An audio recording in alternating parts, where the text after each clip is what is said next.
Hello everyone, welcome back to my channel. কি গরমটাই না পড়েছে বন্ধুরা, কোথাও 43 ডিগ্রি তো কোথাও 45 ডিগ্রি, আবার কোথাও 47 ডিগ্রি। এই গরমে জীবন অতিষ্ঠ হয়ে যাচ্ছে। তাই এই অতিষ্ঠ জীবনকে একটু ঠান্ডা করতে আজকে কুঁড়েঘর রান্নাঘর নিয়ে এলো আমের শরবত।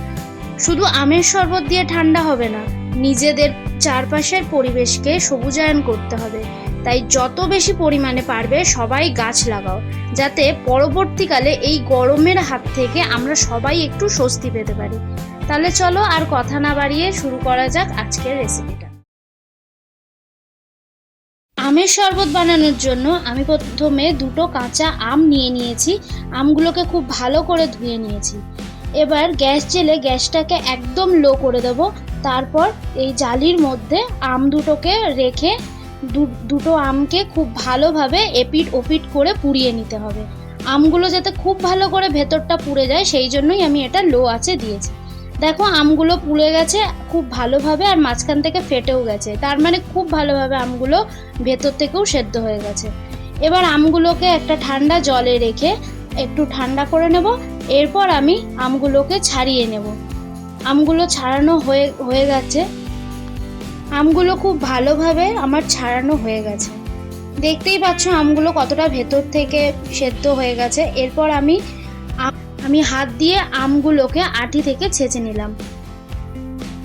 এবার আমটাকে আমি হাত দিয়ে খুব ভালোভাবে মিহি করে ম্যাশ করে নিয়েছি। এরপর এর মধ্যে দিয়ে দিচ্ছি নুন, আন্দাজ মতো চিনি,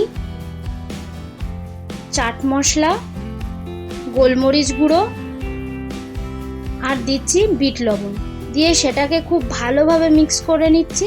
দিয়ে এই মিশ্রণটা আমি এক সাইডে রেখে এরপর একটা প্লেটের মধ্যে লঙ্কার গুঁড়ো আর কিছুটা নুন নিয়ে রেখে দেবো। লঙ্কা আর নুনটাকে ভালো করে মিশিয়ে গ্লাসের মুখে আমি এগুলোকে ভালো করে লাগিয়ে দিলাম।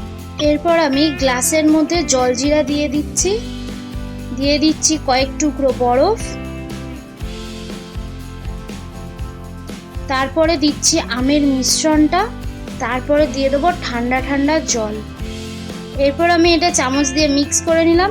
কেউ রোদ থেকে এলে এই ঠান্ডা ঠান্ডা আমের শরবতটা দিলে জাস্ট অসাম লাগবে খেতে। সবাই একবার অবশ্যই এই গরমে ট্রাই করে দেখো, খুব ভালো লাগবে এই আমের শরবতটা খেতে।